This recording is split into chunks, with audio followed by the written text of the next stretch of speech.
ಆಕ್ರೋಶ ಭರಿತರಾಗಿದ್ದಾರೆ ಸರ್.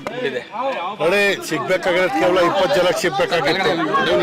ಆ 20ರಲ್ಲಿ ನನ್ನ ಹೆಸರು ಇಲ್ಲ ಅಂತ ಗೊತ್ತಾಗಿದೆ. ನಾನು ನಂಬಿದಂಥದ್ದು ನಾನು ನಂಬಿದ್ರು ಹೋಗಿದ್ದೇನೆ. ನನ್ನ ಕಾರ್ಯಕರ್ತರು, ನನ್ನ ಜನ ನನಗೆ ರೂಪ ಕೊಟ್ಟರು. ಅವರು ಈಗ ಅವರ ಆಕ್ರೋಶ ಮತ್ತು ಅವರ ಜೀವನ ತ್ಯಜಿಸಲು ಮುಂದಾಗ್ತಾ ಇರುವಂಥದ್ದು, ವಿಷ ಕೊಡದಿರುವಂಥದ್ದು ನೋಡಿದಾಗ ಇದು ಯಾವುದೇ ರೀತಿಯಲ್ಲೂ ನಾನು ಒಪ್ಪುವಂಥದ್ದಲ್ಲ. ನಾನು ನನ್ನ ಕಾರ್ಯಕರ್ತರಲ್ಲಿ ಮನವಿ ಮಾಡ್ಕೊತೇನೆ, ನಿಮ್ಮ ಮಾತು ಸದಾ ಕೇಳ್ಕೊಂಡು ಬಂದಿದ್ದೀನಿ.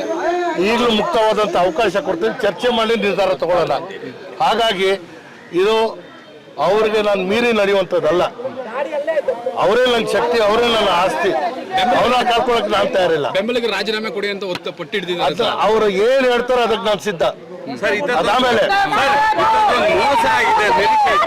ನಾನೇ ಹೇಳ್ತಲ್ವಾ, ನಾನು ನಂಬಿದ್ದಕ್ಕೆ ನಾನು ಮೋಸ ಹೋಗಿದ್ದೀನಿ. ಅದಾದ್ಮೇಲೆ ಮಾತಾಡ್ತೀನಿ, ವಿಶ್ಲೇಷಣೆ ನಾನು ಆಮೇಲೆ ವಿಶ್ಲೇಷಣೆವಾಗಿ ಮಾತಾಡ್ತೀನಿ. ಈಗ ನನ್ನ ಕಾರ್ಯಕರ್ತರನ್ನ ನಿಭಾಯಿಸುವಂಥದ್ದು ನನ್ನ ಕರ್ತವ್ಯ, ನಾನು ಮಾಡ್ತೇನೆ.